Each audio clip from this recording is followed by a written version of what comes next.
ඕකේ එතකොට අපි ඉමේජ් එකක් ඉන්සර්ට් කරන එක කතා කරා. එතකොට අපි ඉමේජස් දෙකක් ඉන්සර්ට් කරා. එකක් රීසයිස් කරලත් බැලුවා. එතකොට මොකද්ද මෙතන මේ width equal 25% කියලා කියන්නේ මේ ඉමේජ් එක තියෙන කන්ටේනර් එක. ඒ කියන්නේ දැන්ට මේ ඉමේජ් එක තියෙන කෙලිම බ්‍රවුසර් වින්ඩෝ එකනේ. බ්‍රවුසර් වින්ඩෝ එකේ width එකෙන් 125යි ඉමේජ් එකේ width එක. අන්න ඒකයි මේ width එක 125යි කියන එකේ තේරුම. එතකොට එතනදී අපි height එක ගැන කියන්නේ හැබැයි height එක කියනවා නම් ඒක හරියට කියන්න ඕන. මොකද නැත්තම් image එකේ aspect ratio එක නැති වෙනවා. දැන් උදාහරණයක් විදිහට මම කිව්වොත් එහෙම height equal කියලා නිකන් 10% වගේ.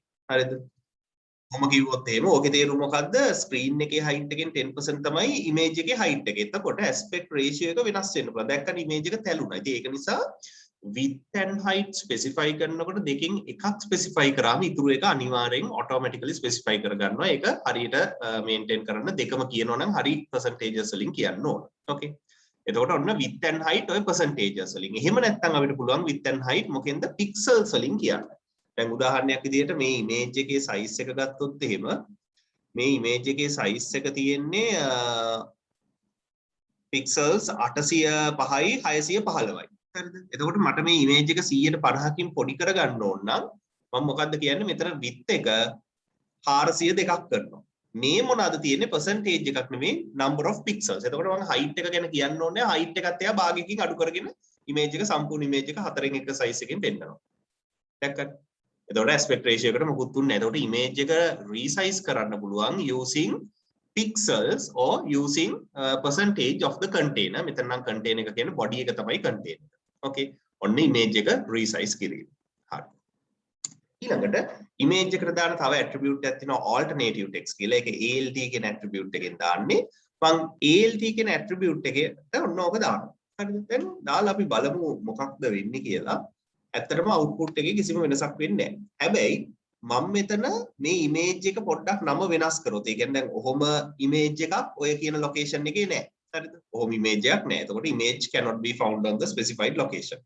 අන්න එතකොට අර alternative text එක appear වෙනවා. දැක්කද මේ car2 කියලා තියෙනවා. ඒ කියන්නේ image එක display කරන්න බැරි වෙලාවක ඒ වෙනුවට user දෙන help එක තමයි ඕක. එතකොට image එකක් display කරන්න බැරි වෙන්න හේතු දෙකක් තියෙනවා. ඒ තමයි image cannot be found on the specified location and අනිත් එක තමයි image type not supported by the web browser. ඔය හේතු දෙක නිසා තමයි image එකක් පෙන්වන්න බැරි. අන්න ඒ වෙලාවට තමයි alternative text එක වැඩ කරන්නේ. okay ටක් ගාලා alternative text එක run කරලා බලන්න. දාලා image එකේ පොඩ්ඩක් නම වෙනස් කරලා බලන්න.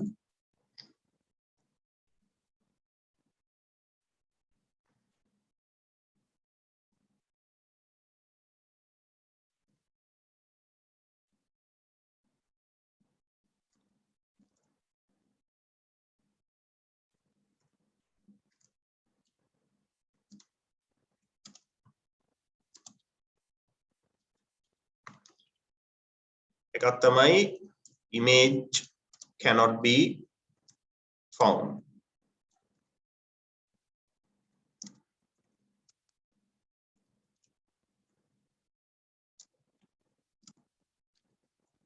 අනිත් එක image type not supported.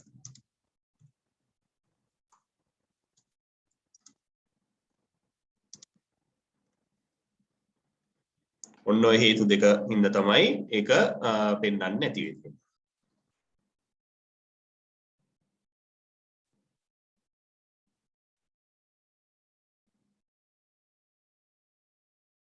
ටක් ගාලා run කරලා බලන්න.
ඕකේ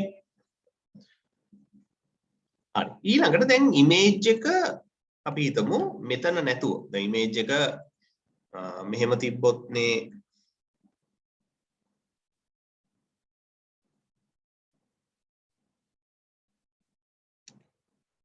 මේ ෆෝල්ඩර් එකේම car2.jpg කියලා ඉමේජ් එක තියෙනවා car1 එක තියෙනවා ඒක නිසා ටග් ගාලා මේ දෙක ඩිස්ප්ලේ වෙනවා ප්‍රශ්නයක් නැහැ හැබැයි මේ ඉමේජස් දෙක ඔතනම තිබ්බේ නැත්තම් ඒ කියන්නේ මොකද්ද මම දැන් html ඇතුලේ තමයි page1.html තියෙන්නේ එතනම මම තව ෆෝල්ඩර් එකක් හදනවා images කියලා images කියලා ෆෝල්ඩර් එකක් හදනවා හදලා ඒක ඇතුළට මේ images දෙක දානවා okay දැන් එතකොට at the same location where the page is කියන location එකේ location එකේ images දෙක නැහැ. හරිද? page එක තියෙන තැන location එකේ images දෙක නැහැ. එතකොට මම image name එකෙන් විතරක් කොහොම දීලා access කරොත් එහෙම ඒ images දෙක පෙන්වන්නේ නැහැ. පළවෙනි එකේ alternative text එකක් නැති ඉඳ මොකුත් පෙන්වන්නේ නැහැ. මේකේ alternative text එක පෙන්වනවා. දැන් එතකොට කොහොමද වෙන තැනක තියෙන image එකක් මෙතනට insert කරගන්නේ? එහෙනම් දැන් මෙහෙම නම විතරක් දීලා බෑනේ image එක තියෙන path එකක් දෙන්න ඕන. එතකොට image එක කොහෙද තියෙන්නේ current folder එකේ මේ කියන්නේ මේක තියෙන තැන folder එකේම තව folder එකක් තියෙනවා images කියලා ඒක ඇතුලේ තමයි images තියෙන්නේ එහෙනම් මම ඒක කියන්නේ කොහොමද dot එකෙන් කියන්නේ current folder slash ඒ current folder එකේ තියෙනවා images කියලා folder එකක් slash ඒක ඇතුලේ තමයි ඔන්න ඔක තියෙන්නේ dot එකෙන් කියන්නේ current folder slash ඒක ඇතුලේ images කියලා folder එකක් තියෙනවා slash ඒක ඇතුලේ තමයි images තියෙන්නේ දැන් ඔන්න බලන්න images display වෙනවා. එතකොට මේවට කියන්නේ relative paths. ඒ කියන්නේ මේක absolute path එකක් වුණා නම් කෙලින්ම D වල semester 2 web ඇතුලේ එහෙමනේ තියෙන්නේ. එහෙම නෙමෙයි මම දීලා තියෙන්නේ. මේක relative path එකක්. ඇයි relative path එක කියන්නේ කවුරු හරි දැන් මේ මුළු folder එකම උස්සන් ගියා කියලා හිතන්නකෝ. හරිද? මේ semester 2 web folder එකේම කවුරු හරි උස්සන් ගියොත් කිසි ප්‍රශ්නයක් නැතුව මේක වැඩ කරනවා. හැබැයි මම පාත් එක දීලා තිබ්බනම් මෙන්න මේ සම්පූර්ණ පාත් එක. ඒ කියන්නේ ඉමේජ් එකට මෙන්න මේ සම්පූර්ණ පාත් එක මම දීලා තිබ්බනම් ඒ අරන් යන පුද්ගලයා එයාගේ කම්පියුටරේ D එකට මේක දාගන්න ඕන. සහ Linux වල දැම්මොත් එහෙම කොහොමවත් වැඩ කරන්නේ නැහැ. ඒක නිසා හැම වෙලාවම relative paths දෙන්න ඕන. එතකොට මුළු folder එකම උස්සන් ගියත් ලස්සනට කිසි ප්‍රශ්නයක් නැතුව වැඩ කරනවා. මේ දීලා තියෙන්නේ මොකද්ද? relative path එකක්. හරි. කළා බලන්න මේක. ප්‍රශ්න තියෙනවා අහන්න ඔයගොල්ලෝ හොම් මයික් මියුට් කරගෙන ක්ලාස් එකේ ඉඳලා වැඩක් නැහැ නේ. නිකන් මම තනියම කතා කරනවා වගේ ප්‍රශ්න තියෙනවා අහන්න.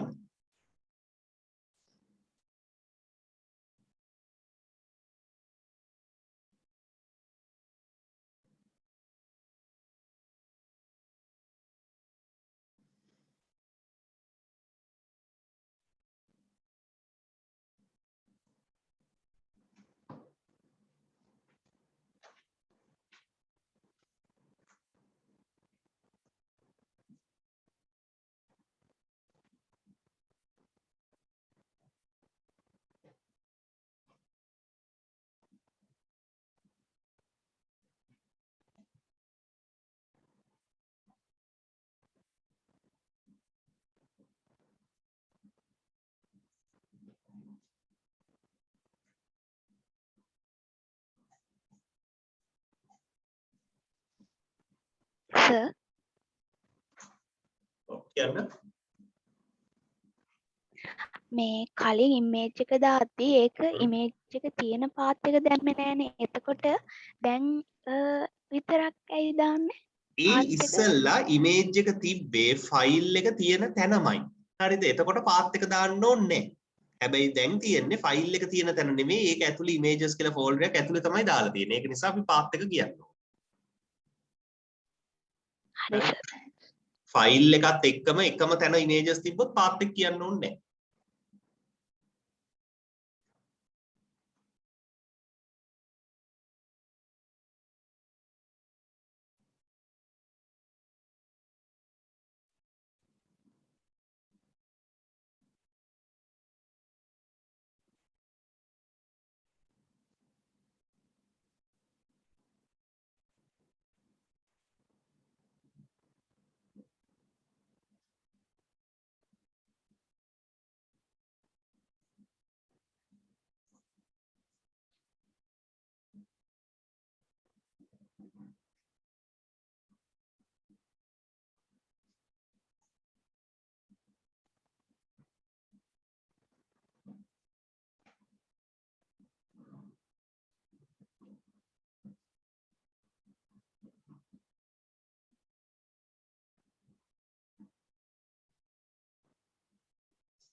ඕකේ මම හිතනවා ඉවරයි ඇති කියලා.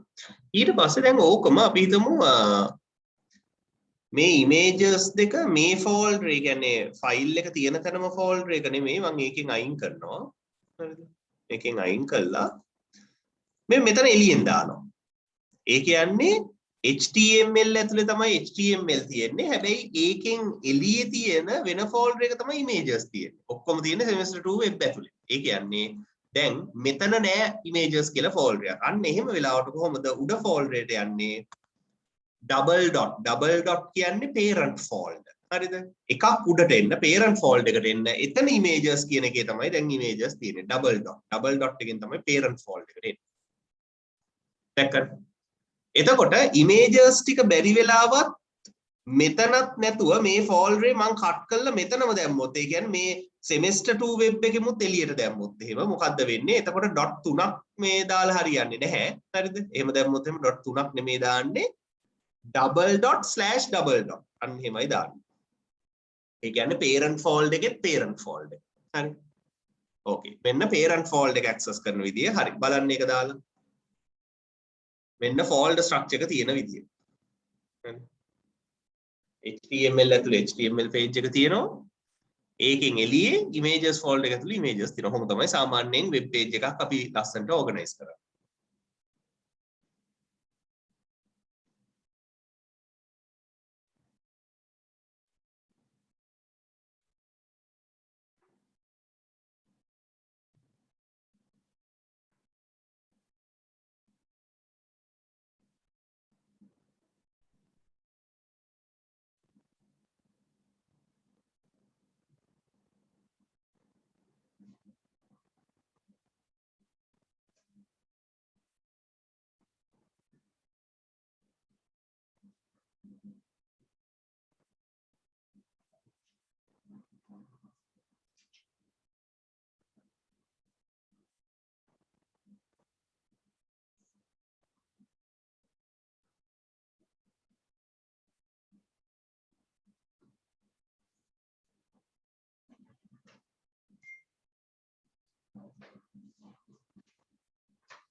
හරිද? ප්‍රශ්න තියෙනවා නම් කියන්න.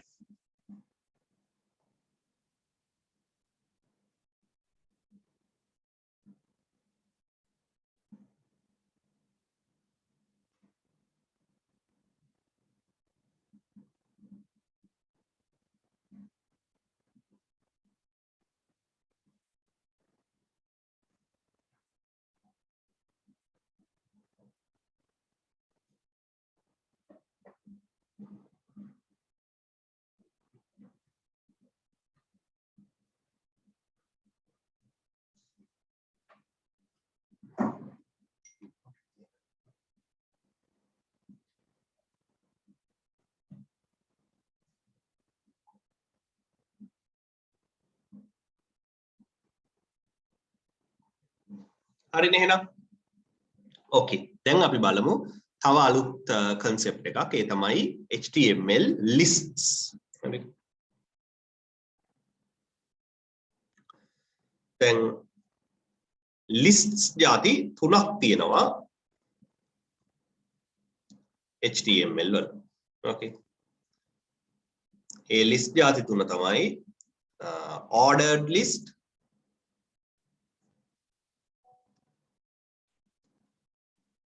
unordered list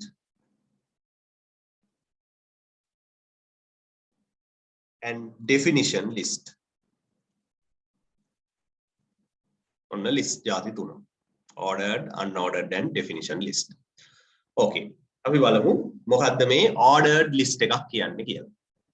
දැන් ordered list එකක් දාන්නේ OL කියන tag එකකින්. හරිද? OL open කරා close කරා. Okay. list එකේ තියෙන items දාන්නේ LI කියන tag එකකින්.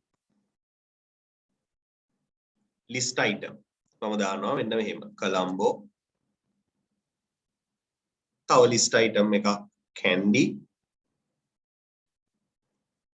තව list item එකක් jaffna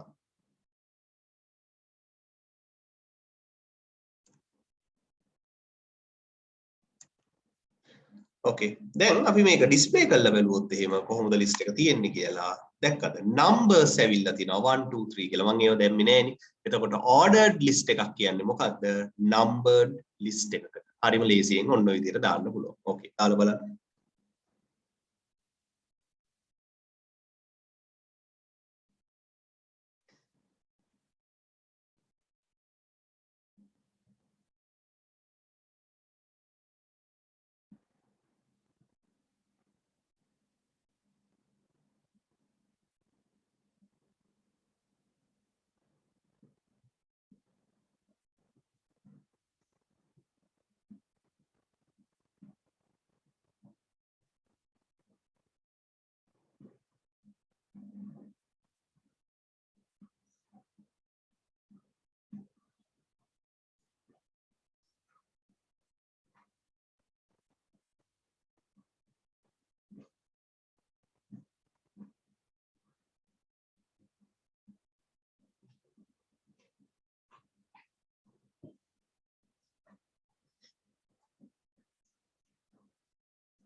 okay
මේකෙම තියෙනවා unordered list එක UL හරිද ඇතුලේ තියෙන දේවල් ඔය වගේම තමයි LI කියලා තමයි තියෙන්නේ L නම එහෙම නෙවෙයි LI හරි මේ එතකොට UL කියන්නේ මොකද්ද unordered list එකේ කියන්නේ bulleted list එකක් මෙන්න මෙහෙම මේ දැක්කනේ bullets දැන් තියෙන්නේ මේකේ හරි ඔන්න ordered and unordered list දැන් අපි බලමු ඔය lists modify කරන්නේ කොහොමද කියලා හරි ටක් ගාලා UL එකක් බලන්න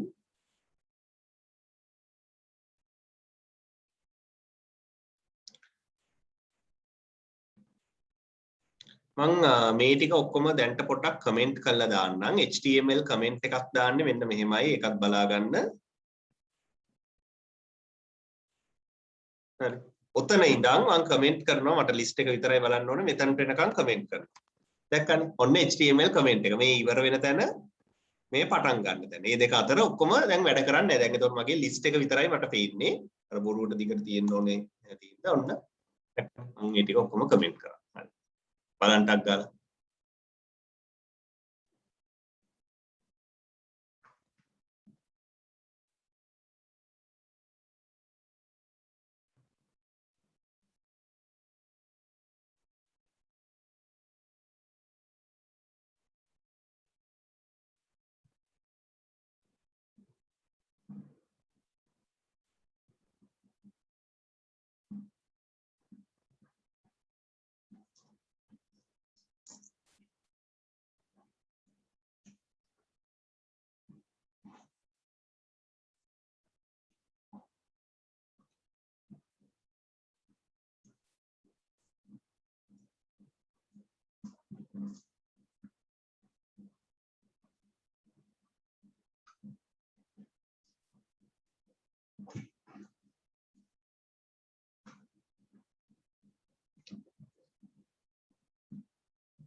ඕකේ. දැන් අපි ordered list එකකට නැවත මාරු වෙනවා මම.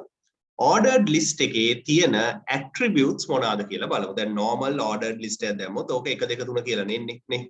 මට මේකේ අංක ටික මාරු කරන්න ඕන නම් මේකේ attribute එකක් තියෙනවා type කියලා. හරිද? type equal දාන්න පුළුවන් types පහක් තියෙනවා. එක දාන්න පුළුවන් row ඉලක්කම් වලින් simple row ඉලක්කම්, capital row ඉලක්කම්, capital ABCD, simple ABCD දාන්න පුළුවන්. ඕවා තමයි දාන්න පුළුවන්. දැන් මම දැම්මොත් එම I, simple row ඉලක්කම් වලින් 1 2 3 එනවා.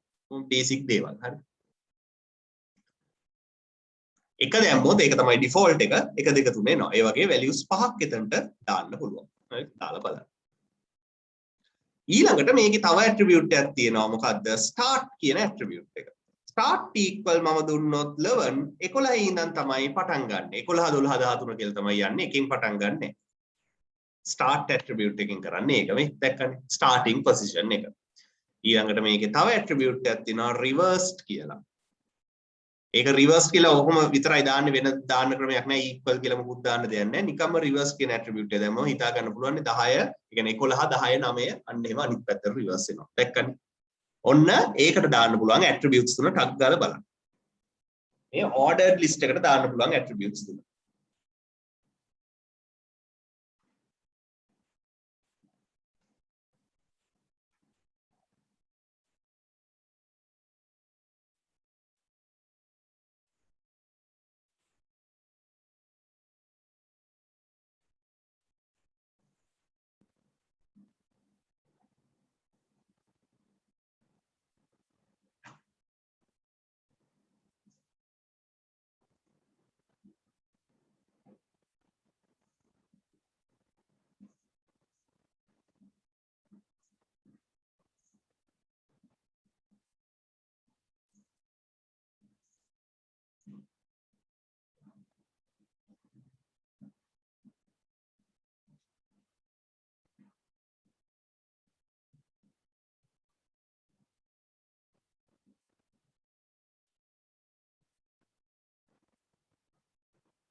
okay ඊළඟට unordered list එකට UL එකට UL එකට මට දාන්න පුළුවන් වෙන්නේ මේ start and reverse අදාළ නැහැ කියන එක තේරෙනවනේ bulleted list එකක දාන්න පුළුවන් වෙන්නේ type එක විතරයි types තුනක් තියෙනවා එකක් තමයි disk කියන type එක disk එකෙන් වෙන්නේ මොකද්ද ඔය තිබ්බ default type එක තමයි disk අනිත් එක තමයි circle හරි circle දැම්මොත් bullets එන්නේ circles විදියට දැක්කම circles විදියට එන්නේ අනිත් එක තමයි තුන්වෙනි එක square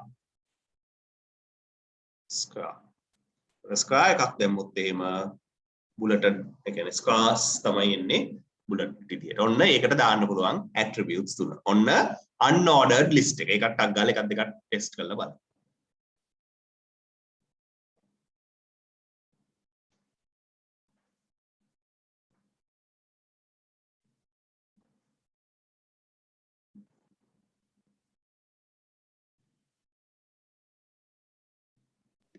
සායිත් කියනවා දාන්න පුළුවන් බුලට්ස් ටික. ස්ක්‍රා දාන්න පුළුවන්, circle දාන්න පුළුවන්, disk දාන්න පුළුවන්. disk, square and circle. ඔන්නවා තමයි දාන්න පුළුවන්.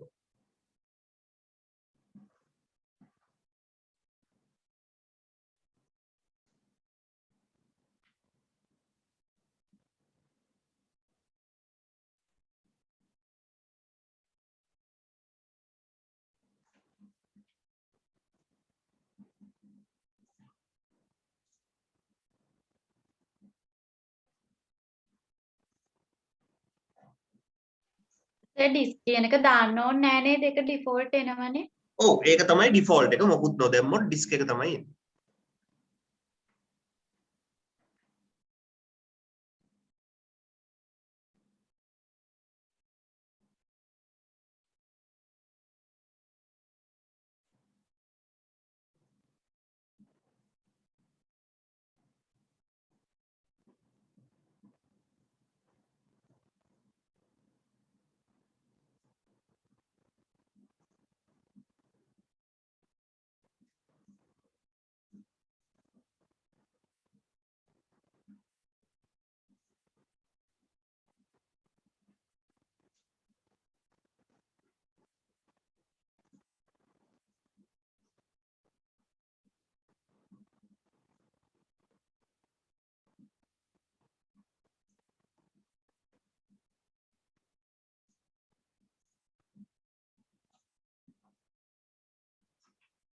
හරි.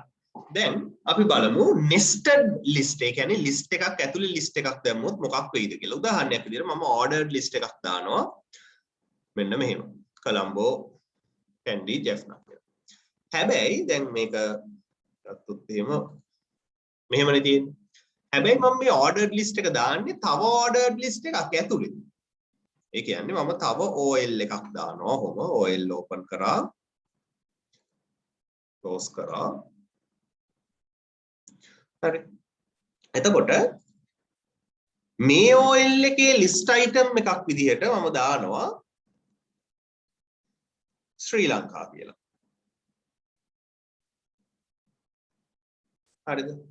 ප්‍රධාන OL එකේ list item එකක් විදිහට ශ්‍රී ලංකා කියලා දැම්මා. ඒක ඇතුලේ තව OL එකක් දැම්මා. ඊට පස්සේ ප්‍රධාන OL එකේ තව list item එකක් දානවා අපේ චයිනා. ඕකේ. දැන් අපි බලමු මේක ඩිස්ප්ලේ වෙන විදිය. දැක්කනේ? එතකොට දැන් මේක මල්ටි ලෙවල් ලිස්ට් එකක්. ඒ කියන්නේ levels දෙකකට ගිහිල්ලා තියෙනවා. nested කරපු list එක sub topics විදිහට තමයි යන්නේ. එක topic එකක් යටතේ. දැක්කද? මේක මං indent කරේ නෑ. ඒක auto indent වෙලා තියෙන. ඒ කියන්නේ මෙතන source code එකේ මං indent කරේ. ඕගලන්ට පේන්නනේ. නමුත් automatically ඒක indent වෙලා තියෙනවා. ඕනනම් අපිට මේකේ type එක row ඉලක්කම් වලින් මෙහෙම යවන්න පුළුවන්. simple i එකක් දීලා. එතකොට තවත් ඒක අර multi level list කියන එක තවත් පැහැදිලි. දැක්කද? multi level list බලන්න.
හරිද? දැන් මේක මට ඕන UL එකක් කරන්නත් පුළුවන්. එතකොට මේ type එක දාන්න බෑ. තියෙන type එකක් දාන්න ඕන. මේක UL එකක් කරන්නත් පුළුවන්. එතකොට UL එකක් කරාම ordered list එකක් ඇතුලේ unordered list එකක් මේ දැක්කන ඔය විදිහට තියෙනවා. එහෙම multi level lists හදා ගන්න පුළුවන් අපිට. Okay. එතකොට ordered list එකක් කියන්නේ numbered කියන එක. unordered කියන්නේ bulleted.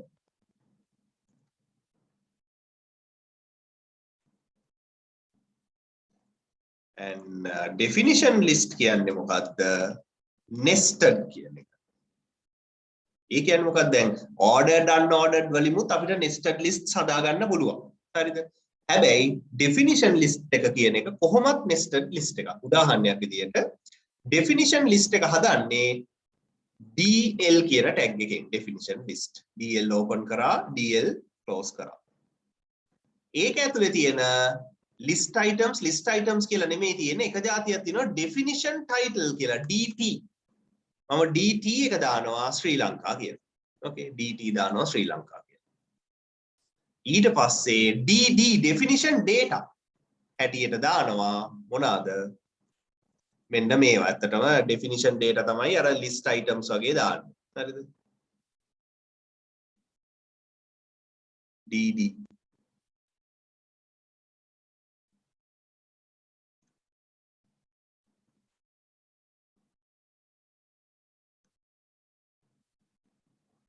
ඊට පස්සේ IDT එකක චයිනා දානවා.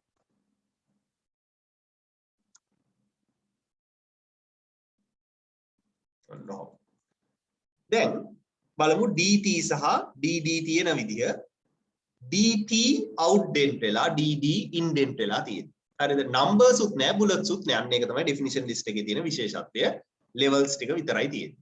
හරිද? ඔන්න definition list එක.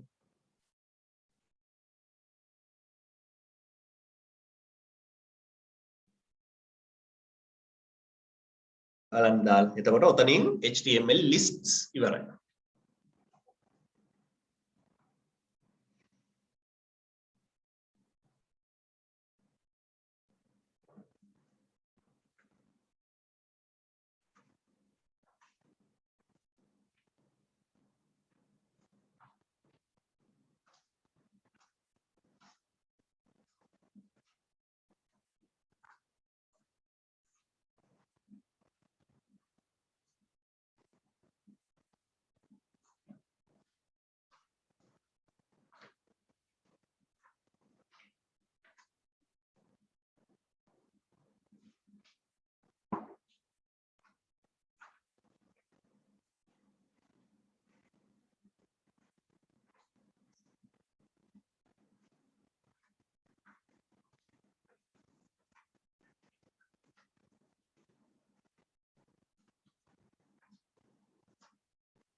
Okay. එහෙනම් අපි බලමු තව දේවල් ටිකක්. මම font tag එක පළවෙනි දවසේ කරේ නෑනේ. පේන විදිහට නම් කළා නෑ. අපි දැන් බලමු font change කරන්නේ කොහොමද කියලා. උදාහරණයක් විදිහට මම මේ කමෙන්ට් කරපු ටිකක් uncomment කරනවා. එතනට වෙනවා.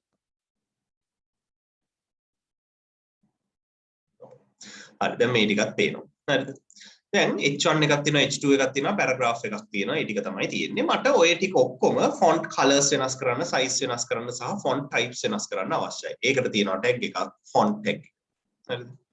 font tag එක open කරා මෙතනින් මේ paragraph එකෙන් පස්සේ මම close කරනවා font tag එක. හැබැයි font tag එක මෙහෙම දැම්මා කියලා කිසිම දෙයක් වෙන්නේ නැහැ. මම font tag එකේ තියෙන attributes use කරන්න ඕන. මම use කරනවා ඉස්සෙල්ලාම color.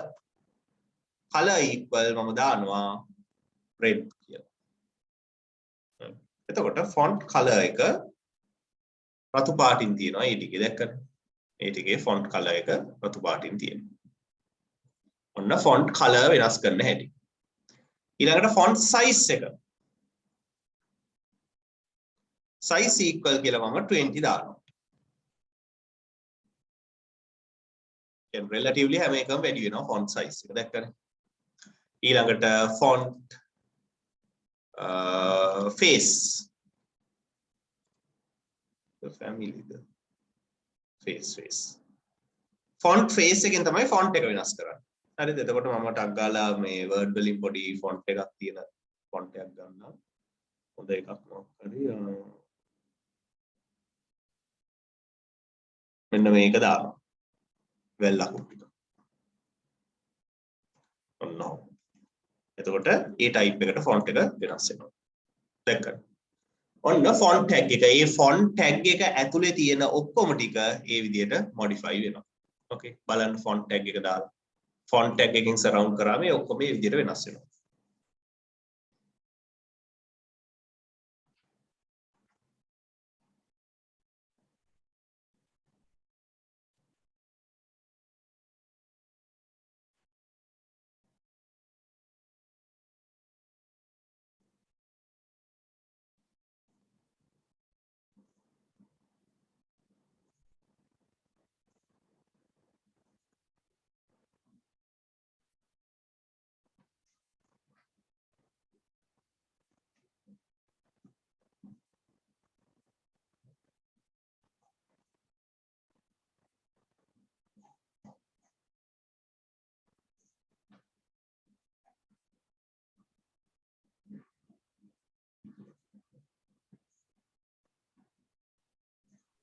සර් මෙතන ෆොන්ට් සයිස් එක පික්සල්ද? නෑ pixels නෙමෙයි උතන යන්නේ ඇත්තටම. ඒ කියන්නේ ඕක නිකන් points කියලා තමයි අපි හඳුන්වන්නේ. හැබැයි ඒක points කිව්වට දැන් ඔයාලට තේරෙනවා මෙතන H1 එකේ font size එකයි මේකේ font size එකයි වෙනස් කියලා නේ. එතකොට අර default font size එකට relatively තමයි ඒක වැඩි වෙන්නේ.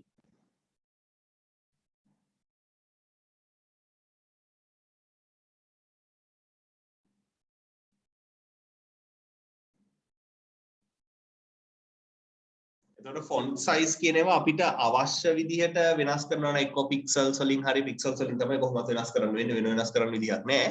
අපිට ඒකට වෙනම CSS වගේ use කරන්න වෙනවා.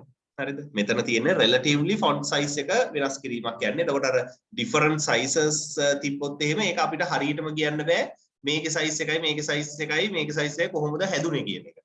එකක විතරක් තිබ්බොත් කියන්න පුළුවන්.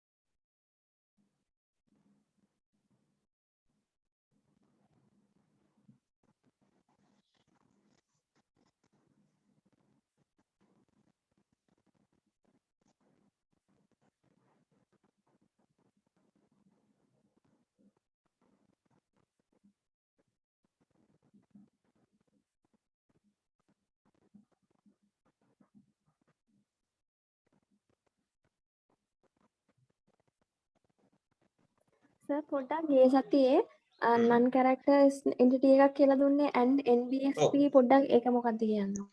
මේකෙන් වෙන්නේ non breaking space එකක්. ඒ කියන්නේ space එකක් අපිට තියන්න ඕන නම් එක space එකක් විතරයි normal source code එකේ තියන්න පුළුවන්. එක space එකකට වඩා තියෙනවා නම් හැම space එකකටම මෙන්න මේක අපි type කරන්න ඕන. හරිද? මේකෙන් තමයි මේ paragraph එකේ මම මෙතන මේ spaces වගේක් තියලා තියෙන්නේ. අන්නේ spaces ටික achieve කරේ NBSP වලින්. මොකද මම මේ spaces ටික source code එකේ නිකන් space bar එක type කරාට වැඩ කරන්නේ නැහැ. එක space එකක් විතරයි වැඩ කරන්නේ.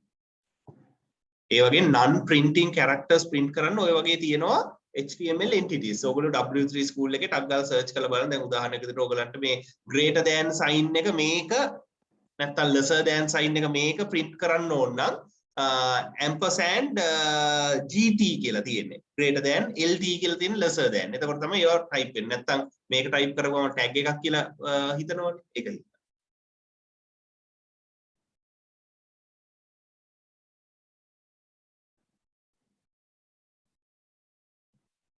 හරි මම හිතනවා font එක බලන්න නැති කියලා. ඊළඟට background colors මම RGB වලින් දෙන හැටි පෙන්වුවාද? අගල් කියන්නේ කිසිමනේ background colors RGB වලින් පෙන්වුවාද? නෑ සර්. හරි. background colors දැන් ඕගලන්ට තේරෙනවනේ මෙහෙම color එකක් දෙන්න පුළුවන්. බොහොම සීමිත colors ප්‍රමාණයක් විතරයි අපිට නම් කරන්න පුළුවන් කියලා. නමුත් අපිට කැමති color එකක් ගන්න නම් අපි ඒක දෙන්න ඕන RGB value එකෙන්. ඒ කියන්නේ red කීයද, green කීයද, blue කීයද? ඒක දෙන්නේ 0 ඉඳන් 255 දක්වා තමයි තියෙන්නේ. එතකොට red කොච්චරද, green සහ blue කොච්චරද කියලා. එතකොට ඔයගලන්ට පුළුවන් මේ HTML colors කියලා color codes කියලා search කරන්න. search කරාම ඒවට ගොඩාක් websites තියෙනවා HTML color codes ගන්න. දැන් අපිට ඕනනම් කැමති පාටක් මෙතනින් මෙහෙම හදලා. හරිද? මට ඕන මෙන්න මේ වගේ කොළ පාටක් ඕන ඔන්නෝම. හැදුවම මෙන්න එනවා RGB value එක මේ තියෙන. ඕක copy කරගත්තා මෙතන ගිහිල්ලා කෙලින්ම ගහනවා #අන්නර value එක. හරි. මේ තියෙන්නේ red කොච්චරද green කොච්චරද දෙවෙනි එක hexadecimal numbers වලින් මේ තියෙන්නේ and blue කොච්චරද RGB value එක. එතකොට ඒ පාටට අපේ background එක දැන් වෙනස් වෙනවා. දැක්කනේ අර අතන තිබ්බ select කරපු color එක. RGB වලිමුත් background colors දෙන්න පුළුවන්. මම මේ color එක ගත්තේ මෙන්න මේ sites වලින්. sites ගොඩාක් තියෙනවා එහෙම ඒ කැමති එකකින් හොයලා ගන්න.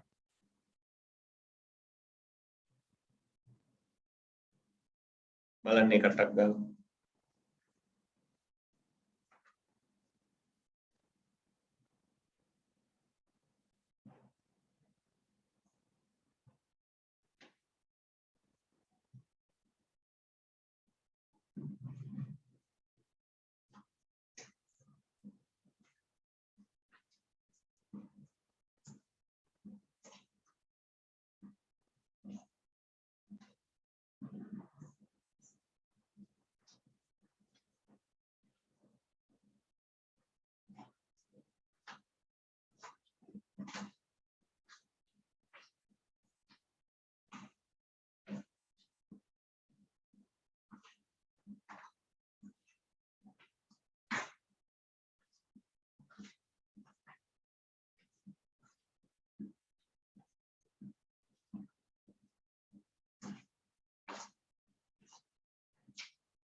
හරි ඊළඟට අපි බලමු දැන් background color එකක් දැම්මා වගේ background image එකක් දාන්නේ කොහොමද කියලා.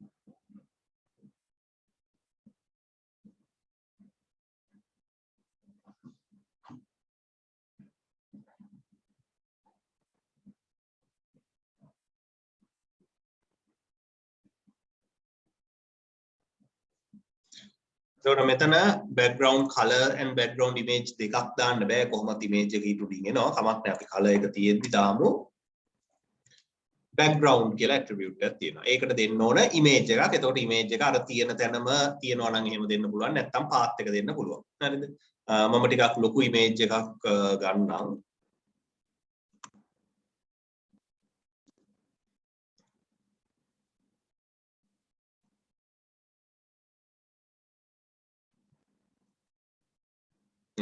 ලොකුයි කිව්වට ලොකු නෑ. මේක නම් ඕකේ වගේ මම මේක සේව් කරනවා.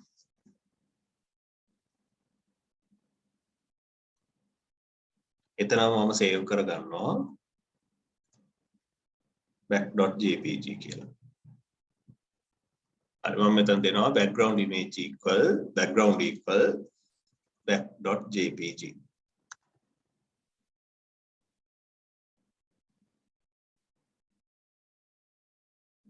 එතකොට ඔන්න background image එක තමයි ආවේ.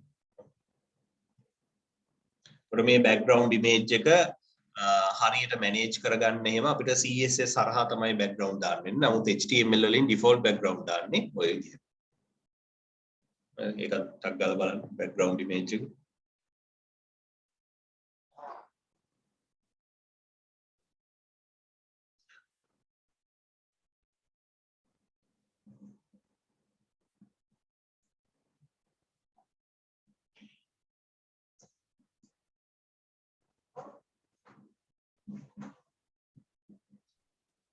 So kita location එක image location එක වෙනස් නම් උතර වෙනස් නම් මේ විදිහට ./ කියලා current folder එකේ folder එකක් ඇතුලේ තියෙනවා නම් දෙන්න පුළුවන්. දැන් ඕකේ තේරුම current folder එකේ කොහොම තියෙනවා කියලා. නැත්තම් අර උඩ folder එකේ images ඇතුලට යන්න ඕන නම් මම මෙහෙම images කියලා දෙනවා.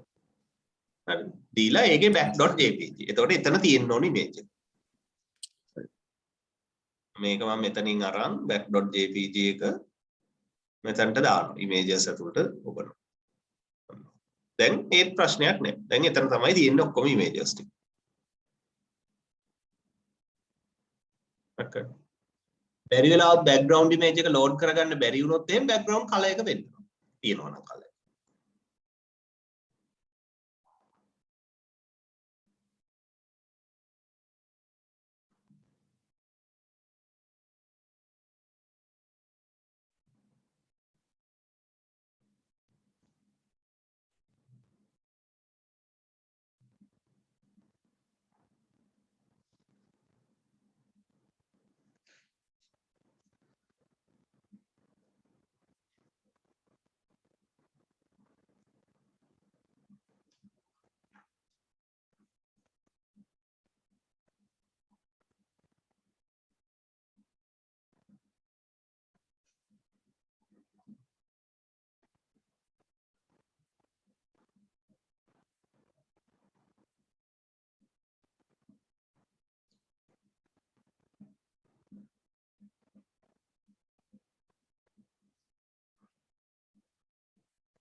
Okay. එතකොට දැන් ඊළඟට අපිට කතා කරන්න තියෙනවා ගොඩක් ලොකු topics ඒ කියන්නේ වැදගත් topics අපිට tables කතා කරන්න තියෙනවා forms කතා කරන්න තියෙනවා හුඟක් වෙලාවට විභාගයට ගොඩක් ප්‍රශ්න අහන sections දෙකක්. එතකොට ඊළඟ දවසේ අපි tables forms දෙකම කතා කරනවා. ඊට පස්සේ තියෙනවා image maps ඊළඟට frames ඒ දේවල් ටික. ඒ ටික කතා කරලා ඉවරුනට ඊට පස්සේ HTML ඉවර කරලා අපිට CSS වලට මාරු වෙන්න පුළුවන්. එතකොට ඊළඟ සුමානේ ගොඩක් වැදගත් දේවල් කතා කරනවා. ඒක නිසා අනිවාර්යෙන් ක්ලාස් එකට සහභාගී වෙන්න. හරි. 10 කාලට කීර්ති සර් පටන් ගන්නවා DBMS. ඔයගලන්ට විනාඩි 10ක 15ක පොඩි බ්‍රේක් එකක් තියෙනවා. ප්‍රශ්න තියෙනවද මොන හරි අහන්න?